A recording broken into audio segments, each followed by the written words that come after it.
Welcome to Headline News 24/7. Please click like and subscribe.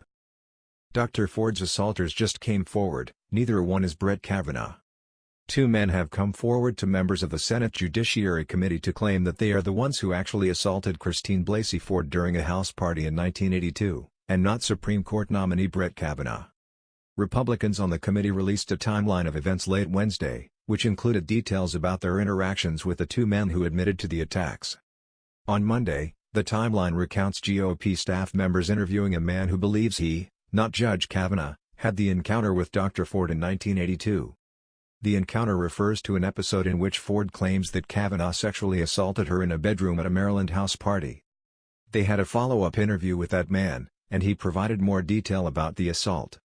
Then on Wednesday, the committee staff said they spoke with a second man who said he assaulted Ford in 1982. The committee did not release any more details about the men, or why both were coming forward with the claims. Right-wing news further reported in the polygraph examination. Attorneys for Christine Blasey Ford have released results from a polygraph test she took last month which she apparently passed, except there is just one huge problem. The narrative that the left has utilized to the fullest in their desperate attempts to stop Judge Brett Kavanaugh from being confirmed to the Supreme Court of the United States is falling apart. In a story chock full of inconsistencies, Blasey Ford is the first woman to accuse Kavanaugh of drunkenly groping her at a party after pushing her into a bedroom and covering her mouth with his hand to prevent her from screaming at a high school party when he was just 17 years old. She was 15 years old. She thinks. She is not entirely sure of when exactly these events occurred but claims sometime in the 1980s. She has been largely unable to produce any sort of credible and solid evidence to back up her very serious accusations against Kavanaugh.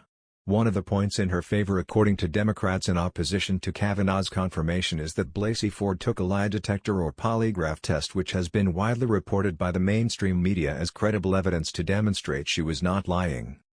The Washington Post reported that Blasey Ford sat for a test on August 7, 2018, on the advice of her attorney, who believed Ford would be attacked as a liar if she came forward. The results concluded that Ford was being truthful when she said a statement summarizing her allegations was accurate, the paper reported, adding that the polygraph was administered by a former FBI agent. Questions have arisen since the polygraph test was administered just 1 week after her letter to Senator Dianne Feinstein, DCA. Many have wondered just how exactly Blasey Ford traveled from California to Maryland and back again since she cited fear of flying as one reason to not testify before the Judiciary Committee. This prompted Senate Judiciary Committee Chairman Chuck Grassley, RYA, to offer to come to her instead. That offer was declined. Now the actual details concerning the polygraph test have been released to the public and it makes her already flimsy story outright collapse. The biggest problem with the so-called lie detector results is that the examiner never actually asked questions about Kavanaugh during the polygraph test. At all. The examiner conducting the polygraph simply had Blasey Ford scribble down her nearly 40-year-old memory of the drunken party. She was then asked two vague questions of the events which were simply, "Is any part of your statement false? And did you make up any part of your statement?" It is vitally important to understand Kavanaugh's name was literally never brought up in the interview. Instead, Blasey Ford was asked if she believed her own handwritten account of the events that transpired. The name Kavanaugh appears nowhere in that written statement either. The Daily Caller reports. In her handwritten statement included in her polygraph, Ford claims that there were 4 boys and a couple of girls at the party. Ford's claim that there were 4 boys and a couple of girls at the party contradicts Ford and her lawyer's other accounts of how many people were present. In her letter to Democratic Senator Dianne Feinstein, Ford claimed that there were 4 others present. She also told the Washington Post that there were 4 boys at the party and 2, Kavanaugh and his friend, Mark Judge, in the room where the assault allegedly occurred.